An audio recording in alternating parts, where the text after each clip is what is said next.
สบายดีทุกคนยินดีต้อนรับทุกคนเข้าสู่ช่องน้องอูลองซานเด้อ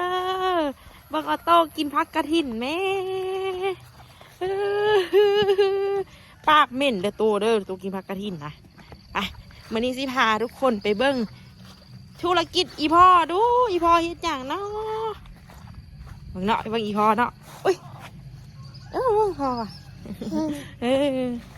ตัวปิดเพลงก่อนดูปิดเพลงก่อนเดี๋ยวนี่มาเฮ็ดธุรกิจโต๊ะตั้งอันนี้ทับหัวมือเด็กกับบุหุโอ้แบบอันนี้อ้าวคือว่าแตกก็มี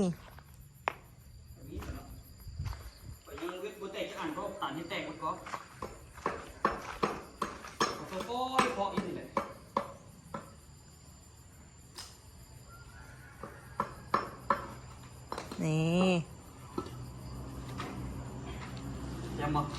งามเว้ยคนนี้คอยกับคนเฮ็ดนะคอยใช้แต่ปูนเอาโต้ใหญ่มาเอาโต้เฮ็ดซอยพอเด้อโอ้กินไปกระถินมาโต้กินไปกระถินมาจุ๊บไปซื้อบ่ได้แบบบ่เฮอดังปูดฮะบ่คักบ่ซาใจมักจูบดังปูดเคาะแบบออกทุกคนเคาะบนเศร้าเลยมันง่ายเลยตัวนั่นออกยากแค่ยากว่ะปทานน้ำมันหลายตีมันหนาเนี่ยปานหน้าเฮ็ดหนาข่อยเฮ็ดอันบางๆแล้วนี่อันนี้ข่อยเฮ็ดนี่บางๆแล้วนี่เอามาเคาะมาแล้วสิออกหมดละนี่ว้าวเฮ็ดบางแล้วล่ะมันเบามันสบายข้างนี้บิงบอกเสียวะดามฮะสี่กับตัว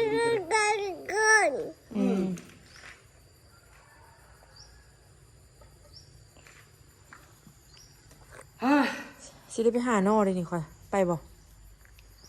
มาแกงโตไปน้ำแม่เด้อโตไปหานอนน้ำแม่เด้อโตไปบ่ได้ว่ะโตอยู่น้ำแม่ตู้เนาะบ่ไปวะ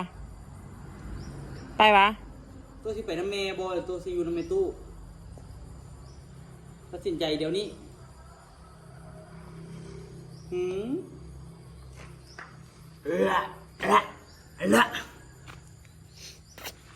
มันละวะมันตัวนี้ตัวนั้นดิสันนะที่ต้องปออกตัวนี้นะตัวยังโบเลี้ยวเถอะมันต้องเลี้ยวบดอันทุกอันตัวนี้แกะออกนี่ได้ผสมปูนที่นี้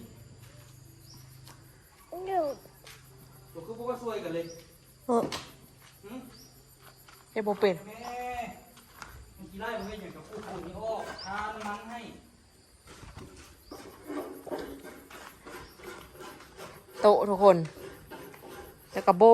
บกทาสีอันนี้ใส่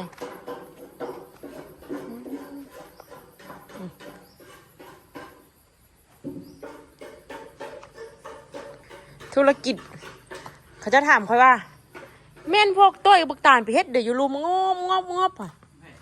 เขาบ้าพันได้ถามเขาบ้าพันถามว่าแม่นพวกเจ้าไปเฮ็ดหยังงอกอยู่ค่ะบ้าพันบ้าศูนย์นะเขาเฮ็ดธุรกิจมืดเขากับว่าสิน้ำมันนี่เอาน้ำมันเครื่อง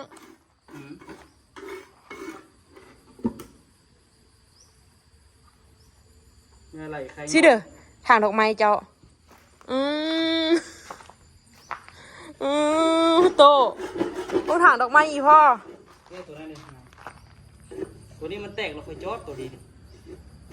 น้ำยูสิเด้นะเอาใส่นะค่อยว่าเอาไปปลูกอัน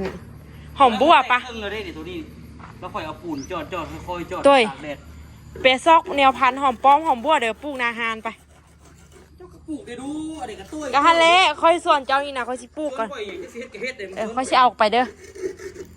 กล้าเดินมาเลยตัวภาษาจีนนี่ ไม่นี่เดี๋ยวสิแกะให้เบิ่ง แกะไหมว้าวธุรกิจใหม่ของคุณตัวโยย จริงมันเฮิมๆเลยนึงกับพ่อน่ะแกะละแต่ว่าไปบริแกะไปคานั่นคานี่ออกยากกว่าจักนี่ ไว้ทาน้ำมันวะ ขาแท้บุทาสิได้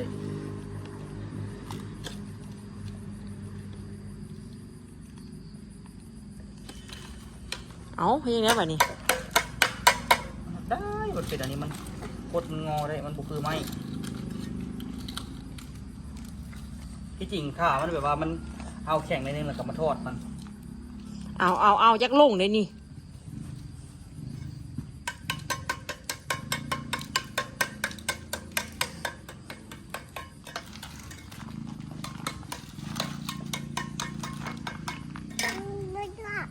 โอ้ยอยากลงหมาอยากลง ตัวอยากลงมาซอยพ่อว่ะปออกคนประจัก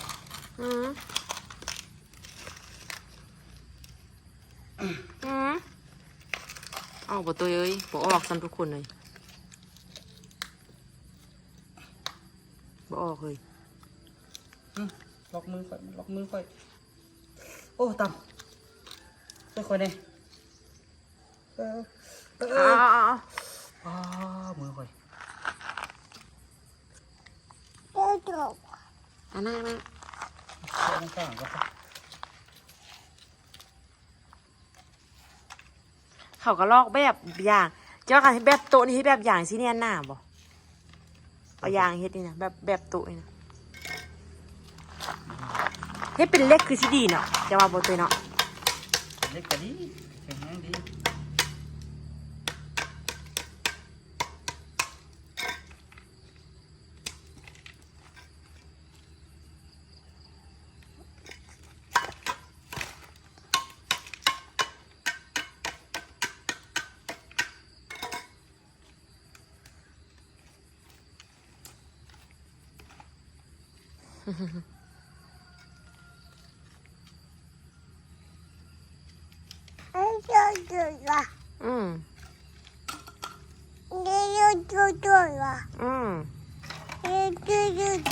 แม่นอีพ่อเฮ็ดเวียกเลยว้าว ปูเหลือจะได้นี่ คักแค่ว่าเอาแตกพร้อม เป็นยังอันนี้มันตั้งเฮ็ดแตกอยู่แล้วดีเด้มันก็เป็นหูอยู่ตัว เจ้าขายเท่าใดตัว นี่วะขาย20,000ไป800,000กว่า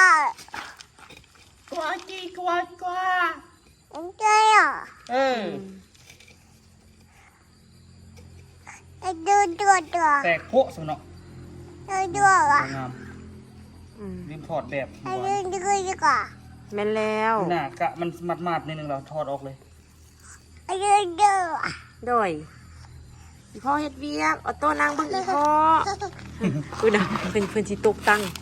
เมื่อกี้เพิ่นนั่งตั้งเพิ่นสิตกเพิ่นเฮ็ดหัวฮะเฮ็ดหัวทะแหลง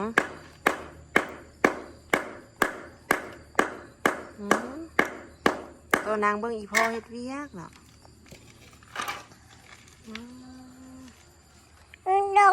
โดยเฮ็ดโทดอกไม้โดยโดย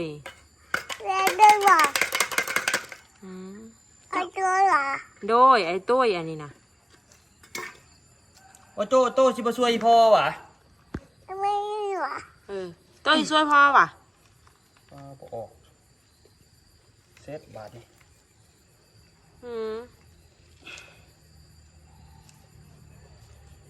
บอกก็มีแต่ทุบอันนี้แหละ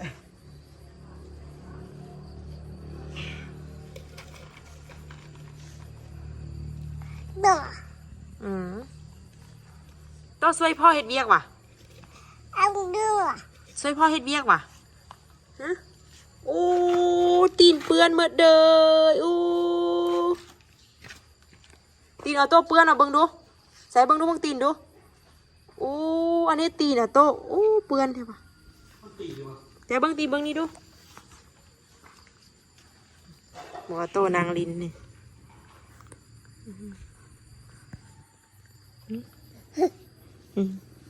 ออโต้นางลินว่ะบอกนางทายอยู่ว่าเฮ็ดเวียกว่ะ บรรยากาศตัวจะเอามาคัดรถ10 ล้ออันใดบ่คักบ่อันนั้นนะ ฮะ อันคัดรถ10 ล้ออะ มีนะมีนะ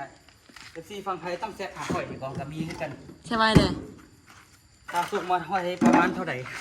อยากได้ไหมบ่ อยากได้ ยากขนส่งเนาะ ครับ ค่าเครื่องบ่แพงดอกมันแพงค่าส่งอะนี่ว้าว แต่กระบุจักงามปะ งาม ดีก็ที่ดีก็ที่ปูนข่อยวะ โอ้เขาไปเอาหอมบัวประดาวมาปลูกเสียก่อนไปตักดินเสียก่อนละตักดินเสร็จแล้วไปขอหอมบัวกับหอมอันนั้นประดาวมาปลูกเสียก่อน มึงตัวนี้น้ำยูเลย อาจจะบ่ได้ ตาลจุ๊บแรงปลายมันก็เอามาใส่ โอ้ มีอย่าง เบาดังแท้ อย่าเบาดังเลยไม่พอตกใจก็ อีพ่อตกใจก็ลูกเบาดังเป็นไดดีใจอ่ะ มีอย่าง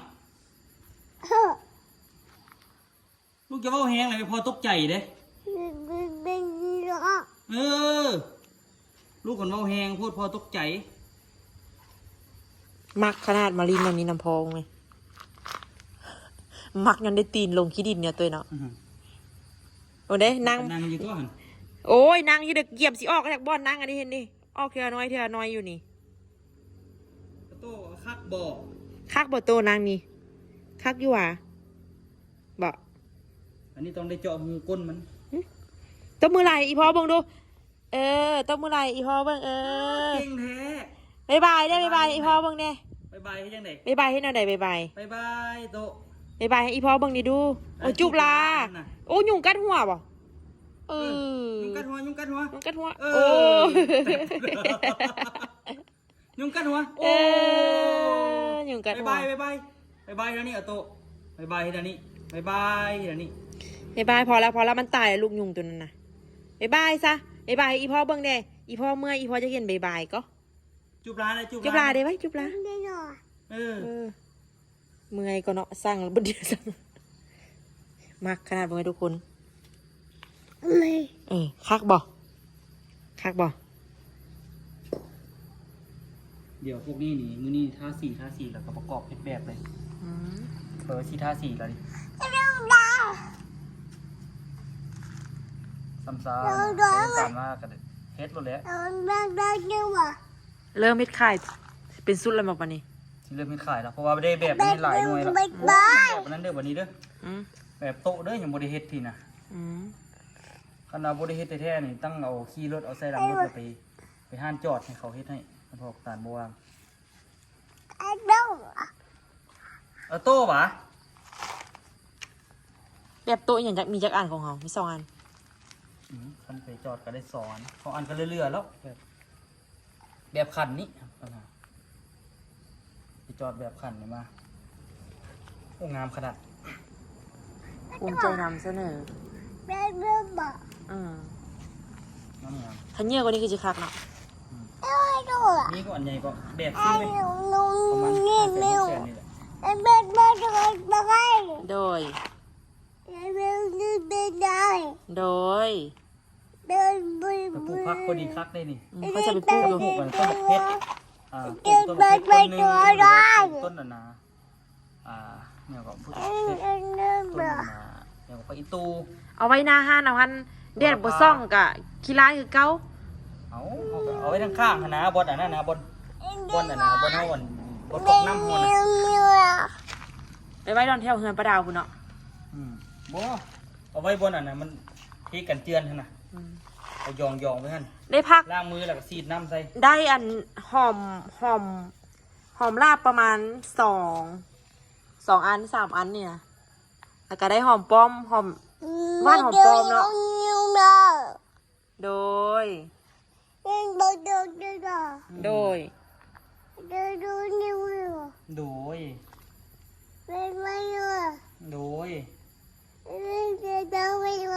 โดย อีพ่อเฮ็ดเวียก อีพ่อเออ อีพ่อเฮ็ดโดย อีพ่อเฮ็ดเวียกแล้วเอาต้นมาเฮ็ดแบบอีพ่อเนาะแม่นน่ะ โดย อีพ่อเฮ็ดเวียกแล้วเอาต้นมาเฮ็ดแบบอีพ่อเอาต้นโอ้ยถามมาดูเนาะ โดย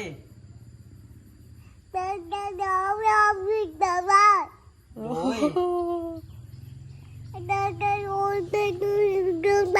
อืมอีพ่อเฮ็ดเวียกละเอาโต้มาเฮ็ดช่วยอีพ่อเด้อแม่นแล้ว แม่นแล้วเหนื่อยเราได้บ่ดิโดย เออเอาโต้ถามเลยอีพ่อก็ตอบแต่โดยบ่ถึกเอาโต้ถามว่า อีพ่อเฮ็ดตั้งไปค่ายบ่ โดย แม่นเอาอีพ่อเฮ็ดตั้งไปค่ายแล้วบัดนั้นเอาโต้มาเฮ็ดช่วยอีพ่อเด้อมาหาซี่ให้อีพ่อเด้อเขาเจอบ่เขาเจอบ่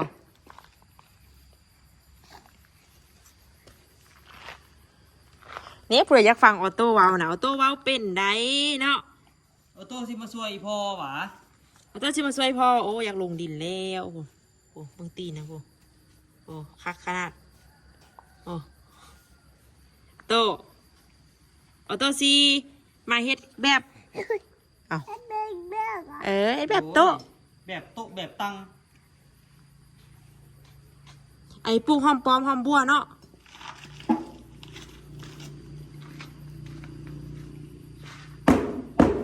นี่อีบอยเฮ็ดเวียก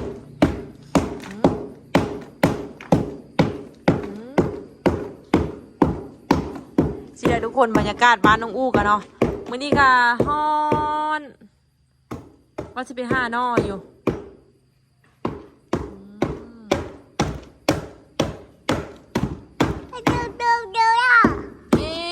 เคาะให้ปูนออก ข้อปูนออก มันก้อนนี่นะ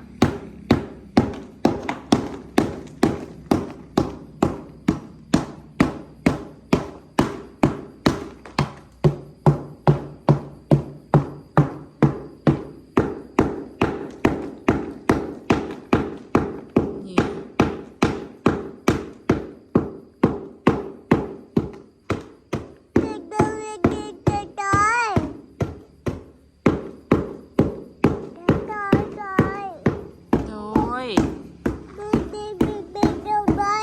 โดย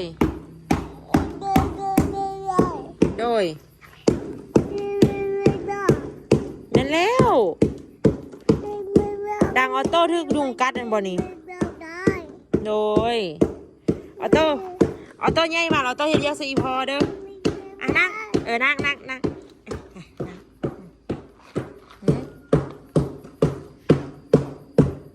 อู้เปื่อนหมดแล้ววะอ้า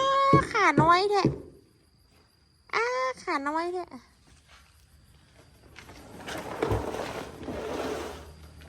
น้ำห้วยบัวไม้เดือดร้อนนะบ่มีน้ำเฮ็ด หันระบบเขาระบบไปแปลงไปเบิ้งเลย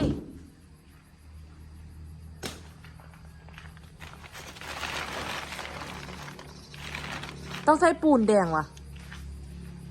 เกี่ยวปูนแดงดีกว่า โอ้ย ตาลเฮ็ดแล้วต้นตาลก็แห้งพุกนะ อืม ก็จะมันบาดความจริงแล้วเจ้าของเฮ็ดให้เสร็